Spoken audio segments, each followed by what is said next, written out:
ওই হাসরের ময়দানে কেউ কারো কোনো খবর নিবে না। আল্লাহ তাআলা বলেন ইয়াউমা ইয়াফিরুল মারউ মিন আখিহি ওয়া উম্মিহি ওয়া আবি। ওই হাসরের ময়দানে মা সন্তানকে পরিচয় দেবে না, সন্তান মাকে পরিচয় দেবে না, বাবা সন্তানকে পরিচয় দেবে না, সন্তান বাবার পরিচয় দেবে না। ভাই বোনকে দেখলে পালিয়ে যাবে, বোন ভাইকে দেখলে পালিয়ে যাবে, একজন আরেকজনের থেকে খালি পলায়ন করার চেষ্টা করবে। ওই হাসরের ময়দানে কঠিন মুহূর্তে আল্লাহর নবী বিশ্ব নবী রাহমাতুল লিল আলামিন বলেন, বান্দাটা যদি বদকার হয় তাহলে তার হাসরের ময়দানটা হবে 50,000 বছরের সমান লম্বা।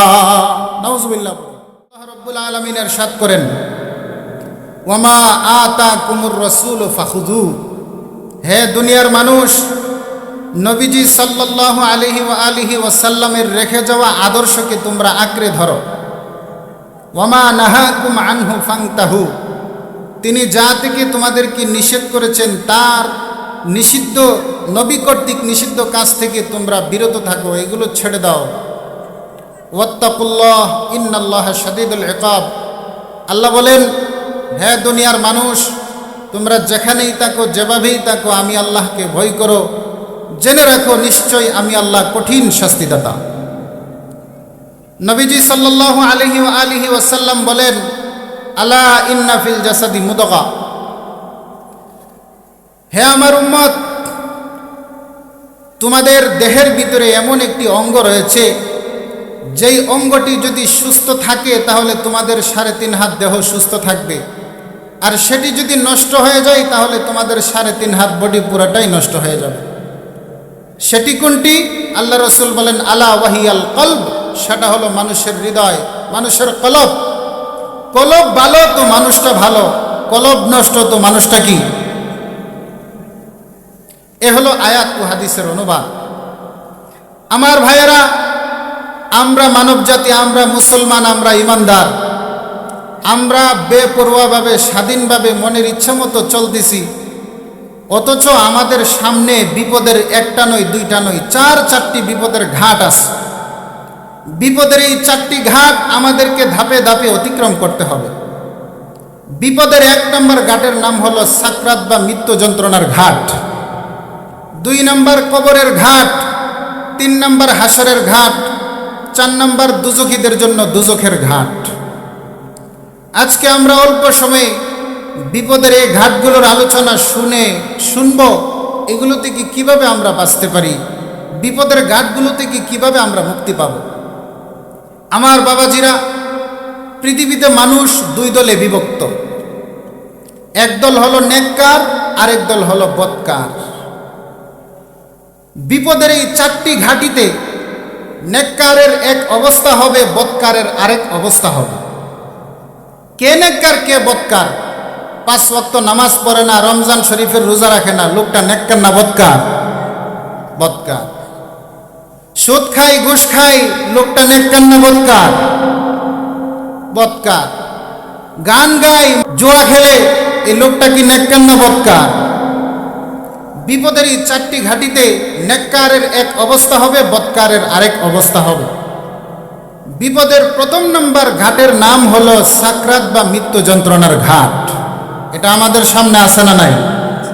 আল্লাহ তাআলা বলেন, ওয়াজাআত সাকরাতুল মাউতি বিল হক যালিকা মা কুনতা মিনহু তাহিদ।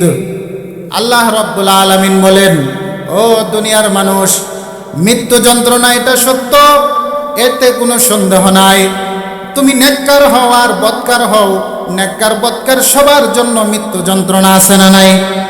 আল্লাহ বলেন, সাকরাতুল মাউত এটা সত্য, এতে কোনো সন্দেহ নাই।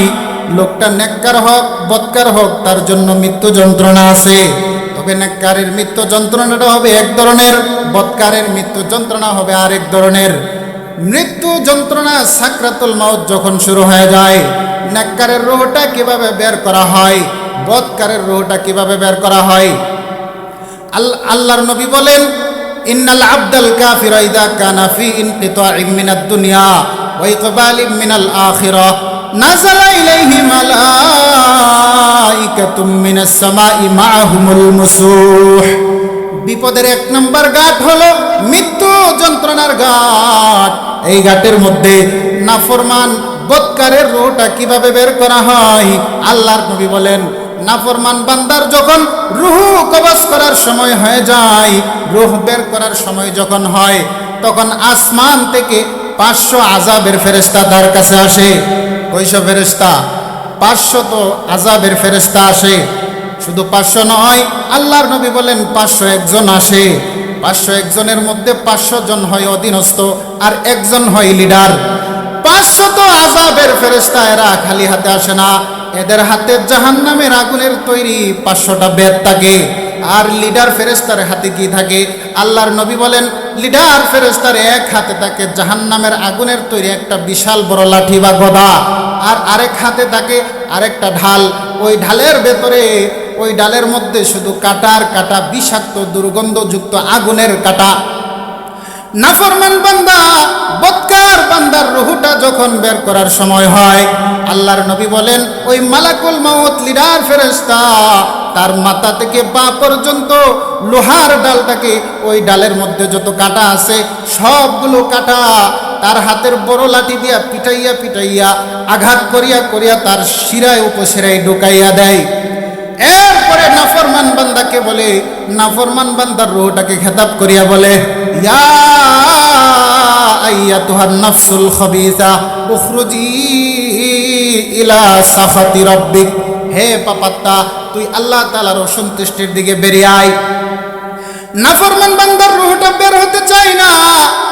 আল্লাহর নবী বলেন, ওই যে 500 ফেরেশতার হাতে 500 আযাবের জাহান্নামের আগুনের তৈরি লাঠি, এই লাঠি দিয়ে তার মাথা থেকে পা পর্যন্ত পিটাইতে থাকে, আবার পা থেকে মাথা পর্যন্ত পিটাইতে থাকে।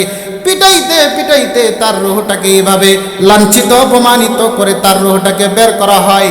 এবার তার রূহটা ওই জাহান্নামের আগুনের তৈরি সালার শট বস্তার মধ্যে তার রূহটাকে ঢুকাইয়া যখন আসমানের দিকে নিয়ে যাওয়া হয়, আসমানের ফেরেশতারা বলে, দূর হও দূর হও, দুর্গন্ধ আসতেছে, এটা কার আত্মা? বলে অমুকের ছেলে, অমুকের আত্মা। বলে যাও যাও, এত একটা নাফরমান, দুনিয়ার মধ্যে নাফরমান ছিল, মরণের পরে এর রূহ থেকে দুর্গন্ধ পচা গন্ধ বের হইতেছে, আমরা আকাশের ফেরেশতারা সহ্য করতে পারতেছি না, যাও যাও আমাদের এখান থেকে তার রূহটাকে নিয়ে যাও। এবার আল্লাহ তাআলার পক্ষ থেকে ঘোষণা হয়, ও আযাবের ফেরেশতা, তোমরা আর দেরি করিও না, এই পাপাত্তা খবিসাত্তা বদকারের এই আত্মাটা আমি আল্লাহ তাআলার কাছে আসার কোনো অনুমতি নাই। যাও দুনিয়ার আকাশ থেকে ঢিল মেরে তার রূহটা তার কবরে নিক্ষেপ করো, নাউযুবিল্লাহ।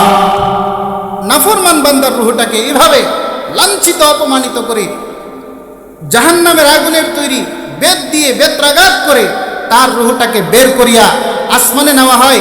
আসমান থেকে ফেরেশতারা, আযাবের ফেরেশতারা ঢিল মেরে তার কবরের মধ্যে নিক্ষেপ করে, নাউযুবিল্লাহ। এই হলো বিপদের 1 নম্বর ঘাট, সাকরাতের ঘাট। এই সাকরাতের ঘাটে এইভাবে বদকারকে অপমান করা হয়।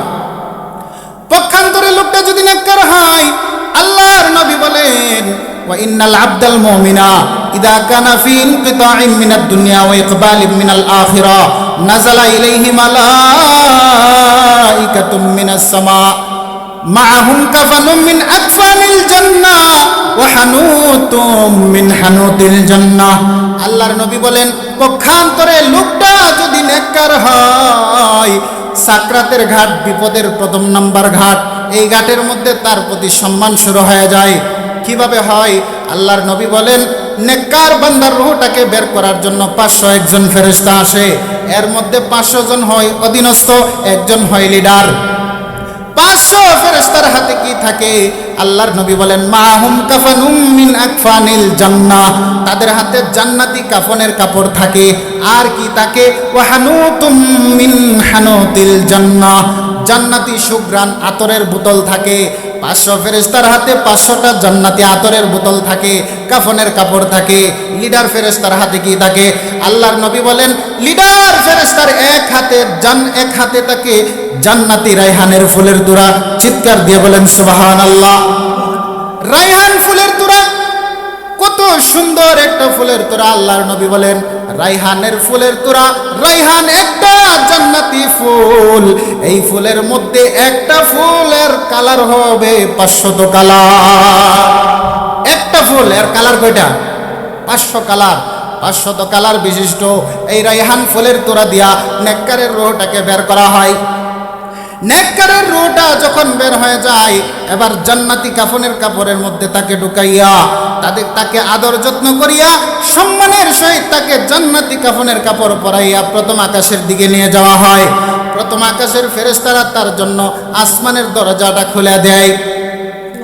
এবার প্রথম আকাশের ফেরেশতারা বলে, ও আল্লাহর নূরের তৈরি ফেরেশতারা, রহমতের ফেরেশতারা, এই নেককার বান্দার রূহটা, তার রূহ থেকে আমরা সুঘ্রাণ পাইতেছি, আমাদেরকে একটু সুঘ্রাণ নেওয়ার সুযোগ দাও, এখানে একটু অবস্থান করো। বলে না, সময় নাই, তাড়াতাড়ি আল্লাহর কাছে চলে যেতে হবে।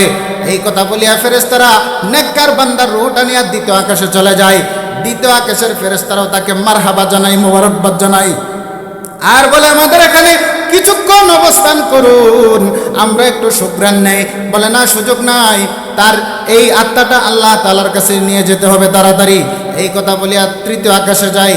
তৃতীয় আকাশে হয়ে কি অবস্থা, চতুর্থ আকাশে হয়ে কি অবস্থা, পঞ্চম, ষষ্ঠ, সপ্তম আকাশ পাড়ি দিয়া এই নেককার বান্দার রূহটা যখন আল্লাহ তাআলার কাছে চলে যায়, তখন আল্লাহ পাক রব্বুল আলামিন বলেন, উক্তুবু কিতাবা আবদি ফি ইল্লিয়িন। এ রহমতের ফেরেশতা, আমার এই বান্দার নামটা তোমরা ইল্লিয়িনের মধ্যে লিখে দাও। ইল্লিয়িন কি জিনিস আল্লাহ তাআলা একটু ধারণা দিতেছেন আমাদেরকে কোরআনের মধ্যে। ইল্লিয়িন জিনিসটা কি? কাল্লা ইন্না কিতাবাল আবরারি লাফি ইল্লিয়িন ওয়া মা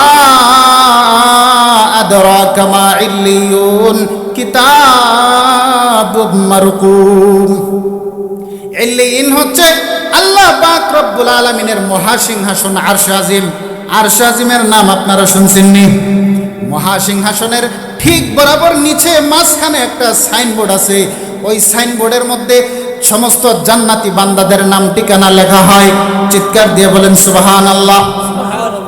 নেককার বান্দার রূহটা যখন আল্লাহ তাআলার কাছে চলে যায়, আল্লাহ তাআলা বলেন, ও ফেরেশতারা, উক্তুবু কিতাবা আবদি ফি ইল্লিয়িন, আমার এই নেককার বান্দার নাম ঠিকানা তোমরা ইল্লিয়িনের মধ্যে লিখে দাও। তার নাম কি, তার ঠিকানা কি, তার বাড়ি কোথায়, সম্পূর্ণ ডিটেলস তোমরা এই ইল্লিয়িনের মধ্যে লিখে দাও।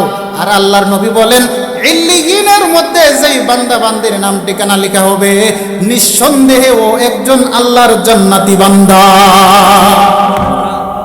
জান্নাতীদের নাম ঠিকানা মৃত্যুর পরে সেখানে লেখা হয়। এবার বুঝেন, বিপদের এই প্রথম নম্বর ঘাটে বৎকারের রূহটাকে কিভাবে বের করা হয়। মালাকুল মউত জাহান্নামের তৈরি গদা দিয়ে, লাঠি দিয়ে পিঠাইয়া পিঠাইয়া তার রূহটাকে বের করে। পক্ষান্তরে লোকটা যদি নেককার হয়, তাহলে তার রূহটাকে বের করা হয় রাইহান ফুলের তোড়া দিয়ে। সুবহানাল্লাহ। তাইলে নেককার আর বৎকারের মধ্যে ব্যবধান আছে না নাই? এটা হলো বিপদের প্রথম নম্বর ঘাট। বিপদের 2 নম্বর ঘাট হলো কবরের ঘাট। এই কবরের মধ্যে নেককারের এক অবস্থা হবে, বৎকারের আরেক অবস্থা হবে। আল্লাহর নবী বলেন, ইন্নাল আবদাল কাফিরা ইযা বুজিআ ফি কবরিহি ইয়াতিহি মালাকান ফায়ুজলিসানিহি ফায়াকুলান লাহু মার রাব্বুকা ফায়াকুলু হা হা লা আদরি ফায়াকুলান লাহু ওয়া মা দীনুকা ফায়াকুলু হা হা লা আদরি ফায়াকুলান লাহু ওয়া মান নাবিয়ুকা ফায়াকুলু হা হা লা আদরি। আল্লাহর নবী বলেন, বৎকার বান্দাকে যখন কবরে রাখা হয়, সাথে সাথে তার কাছে 2 জন মুনকার নাকির ফেরেশতা আসে। আয়েশা তাকে 3টা প্রশ্ন করে। জানা আছেন আপনাদের? সবাই জানেন 3টা প্রশ্ন। 1 নম্বর রবের পরিচয় দাও, 2 নম্বর ধর্মের পরিচয় দাও, 3 নম্বর রাহমাতুল লিল আলামিনের পরিচয় দাও। বান্দা যদি বৎকার হয়, বান্দা যদি নাফরমান হয়, আল্লাহর নবী বলেন, সে বলবে হা হা লা আদরি, হায় রে আফসোস, আমি তো কিছুই জানি না, আমি আমার রবকে চিনি না, আমি আমার ধর্ম কি জানি না, আমার নবীকে আমি চিনি না। এই কথা যখন বদকার বান্দা উত্তরে বলে, তখন আল্লাহ তাআলা ঘোষণা দিয়া দেয়, আন কাযাবা আবেদি, ও ফেরেশতারা, আমার এই বান্দা মিথ্যা বলেছে।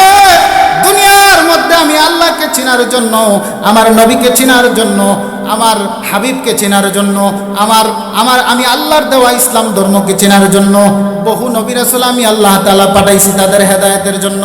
নবীদের অনুপস্থিতিতে আলেম ওলামায়ে কেরাম তাদেরকে বুঝাইছে, কিন্তু আলেম ওলামাদের ওয়াজ তারা শুনছে, শুইনা আমল করে নাই, মানে নাই, আমি আল্লাহকে চিনে নাই, আমি আল্লাহর বিধান অনুযায়ী চলে নাই, নবীর তরিকায় চলে নাই, জান্নাত জাহান্নাম চিনে নাই।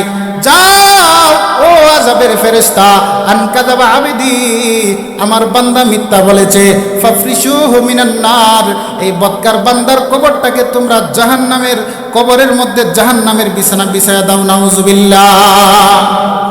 ফাফরিশুহু মিনান নার, জাহান্নামের বিছানা বিছাও, ওয়ালবিসুহু মিনান নার, জাহান্নামের আগুনের তৈরি পোশাক এর শরীরে পরায়া দাও, ওয়াফতাহু লাহু বাবান ইলান নার, জাহান্নামের দিকে একটা দরজা তার জন্য খুলে দাও। এবার তার জন্য জাহান্নামের দিকে একটা দরজা খুলে দেওয়া হয়। আল্লাহর নবী বলেন, কিয়ামত পর্যন্ত ফায়াতিহি মিন হাররিহা ওয়া সামুমিহা, জাহান্নামের এই তীব্র গরমের যে একটা গরম আবহাওয়া, গরম বাতাস তার কবরের মধ্যে কিয়ামত পর্যন্ত আসতে থাকে, নাউযুবিল্লাহ। এই হলো বদকারের কবরের অবস্থা। পক্ষান্তরে বিপদের এই 2 নম্বর ঘাট, এই ঘাটের মধ্যে নেককারের কি অবস্থা হবে আল্লাহর নবী তাও হাদিস শরীফে বলেন, ওয়া আম্মাল আবদুল মুমিনু ইযা বুযিআ ফি কবরিহি ইয়াতিহি মালাকান ফায়ুজলিসানিহি ফায়াকুলান লাহু মার রাব্বুকা ফায়াকুলু রাব্বি আল্লাহ ফায়াকুলান লাহু মা দীনুকা ফায়াকুলু দীনি আল ইসলাম ফায়াকুলান লাহু ওয়া মান নাবিয়ুকা ফায়াকুলু নাবিয়ুনা মুহাম্মাদুন সাল্লাল্লাহু আলাইহি ওয়াসাল্লাম।